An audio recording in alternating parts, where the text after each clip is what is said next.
selanjutnya, pengarahan sekaligus membuka kegiatan Lokakarya 4 oleh Kepala Cabang Dinas Pendidikan Wilayah Kabupaten Biren. Kepada Bapak Abdul Hamid SPD MPD, disilakan.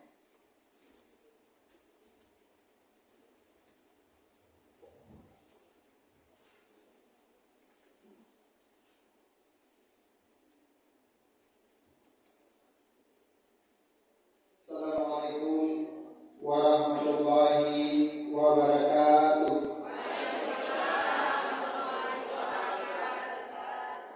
Alhamdulillahirabbil alamin, wassalatu wassalamu ala asyrafil anbiya'i wal mursalin wa ala alihi wa sahbihi ajma'in.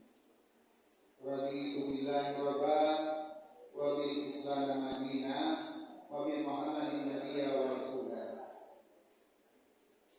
Pertama-tama, mari sama-sama kita memanjatkan puji beserta syukur kita kepada Allah Subhanahu wa taala, mana Allah pada bulan yang penuh rahmat ini dipertemukan kita kembali di ruangan yang sederhana ini. Selawat beserta salam, mari sama-sama kita saling mensajikan kepangkuan alam Nabi besar Muhammad Sallallahu Alaihi Wasallam. Yang kita hormati Kepala Balai Guru Penggerak Aceh, dalam hal ini diwakili oleh Ibu Safriani. Beliau sahabat kita dan beliau sebelum di BGP pejabat di Dinas Pendidikan Kabupaten Pidijaya.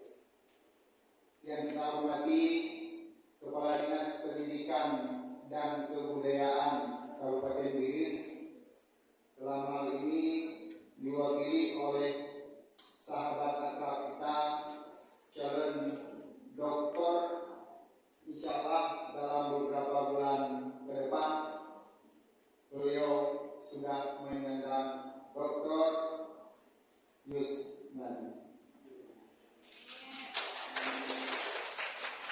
Yang kita hormati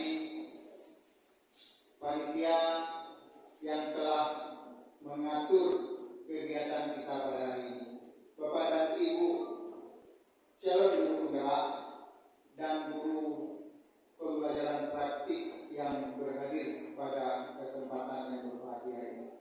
Izinkan saya berdiri di hadapan teman-teman yang kedua kalinya pada kegiatan yang sama, yaitu di Lokakarya yang keempat ini. Bapak dan Ibu yang berbahagia, kita berbicara guru penggerak adalah sebuah katalisator yang mampu menggerakkan elemen-elemen yang lainnya. Bukan hanya saja guru penggerak itu mampu menggerakkan dirinya dalam perubahan pembelajaran, namun guru penggerak juga harus mampu mempengaruhi orang-orang yang ada di sekelilingnya, yaitu teman-teman di dalam satu sekolah, bahkan di sekolah-sekolah yang lain. Artinya ilmu yang diperoleh oleh teman-teman guru penggerak harus terimbas kepada guru-guru yang lain. Hari ini kita sudah melihat perkembangan guru penggerak di Kabupaten Biren. Pada angkatan 3 SMA hanya 6 guru penggerak dan 4 guru PP. Dalam kurun waktu setahun perkembangannya luar biasa. Di angkatan 7 kita sudah memiliki 26 guru penggerak dan guru PP. Di angkatan ke-8 ada 20 guru CGP yang sudah lulus. Artinya apa yang dilakukan oleh teman-teman di angkatan ketiga hari ini sudah membuahkan hasil, sudah bisa mengimbaskan ilmunya kepada orang lain, sudah bisa mempengaruhi orang lain untuk ikut bersama dalam praktik baik ini. Praktik baik inilah yang menjadi andalan Menteri Pendidikan, Kebudayaan, dan Ristek Republik Indonesia. Keresahan pemerintah hari ini, Bapak dan Ibu, bukan hanya kekurangan guru, tapi keresahan hari ini adalah mutu pembelajaran yang masih tidak sesuai dengan harapan kurikulum. Maka terjadilah perubahan-perubahan yang dilakukan oleh pemerintah, termasuk program guru penggerak dan guru praktik baik. Karena harapan-harapan ke depan yang diinginkan oleh pemerintah adalah harapan pembelajaran itu berpusat pada siswa. Berpusat pada siswa, peran guru bukan hanya orang yang mentransfer knowledge. Kalau hanya mentransfer knowledge, itu semua orang juga bisa. Tidak harus kita guru. Tidak harus kita yang memiliki akta 4. Tidak harus kita yang memiliki sertifikasi. Semua orang akan mampu mentransfer knowledge-nya kepada orang lain. Namun harapan itu lebih dari harapan yang sudah dilakukan oleh semua orang. Maka harapan itu ada pada guru, Bapak dan Ibu. Guru itu selain mampu mentransfer knowledge-nya kepada siswa, juga guru itu mampu mentransfer karakter kepada siswa. Karakter ini yang menjadi tolak ukur pendidikan hari ini, Bapak dan Ibu. Artinya kalau sudah ada dua indikator penting ini, knowledge sudah dimiliki oleh siswa, karakter juga dimiliki oleh siswa, berarti harapan ke depan adalah akan lahir manusia-manusia yang berilmu dan berkarakter. Hari ini tidak kurang orang yang berilmu, namun hari ini masih banyak orang yang kurang berkarakter. Maka harapan itu yang dituntut oleh pemerintah. Terjadilah perubahan-perubahan pembelajaran, terjadilah penyesuaian kurikulum.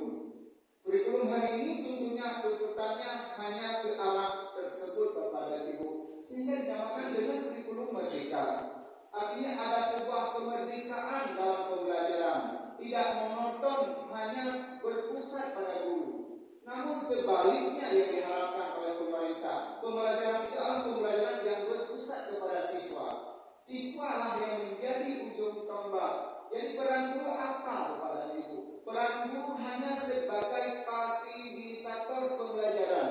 Bagaimana kita memfasilitasi siswa-siswa untuk mau belajar, untuk mampu belajar, untuk dia mendapatkan ilmu sesuai dengan kompetensinya.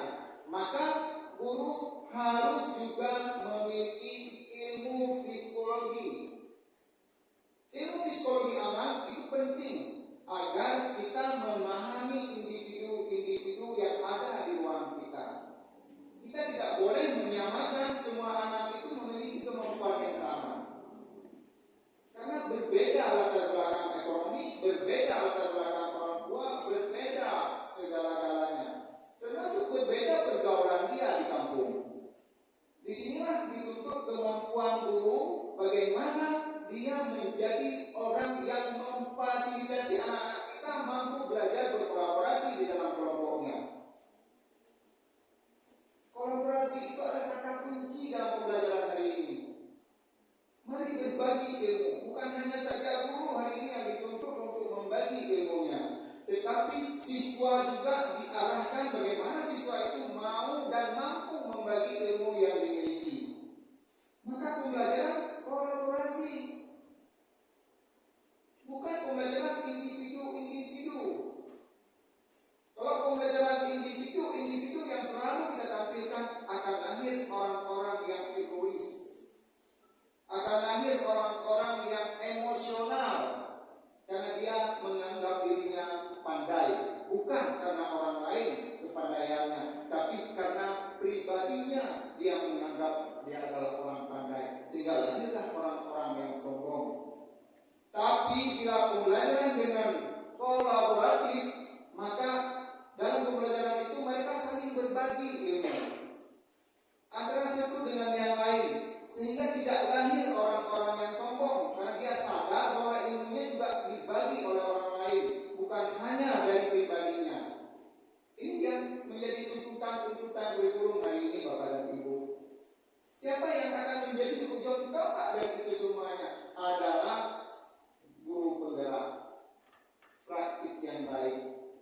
Nanti akan lahir lagi sekolah penggerak. Nanti ada sebuah komunitas besar yang akan menuntut kita untuk terjadi perubahan besar-besaran.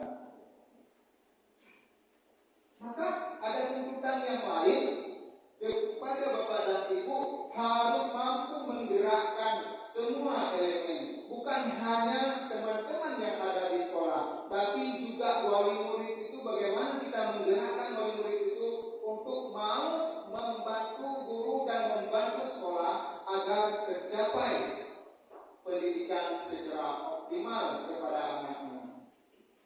Ini kemampuan komunikasi, Bapak dan Ibu. Kemampuan komunikasi seorang guru itu dituntut penting hari ini.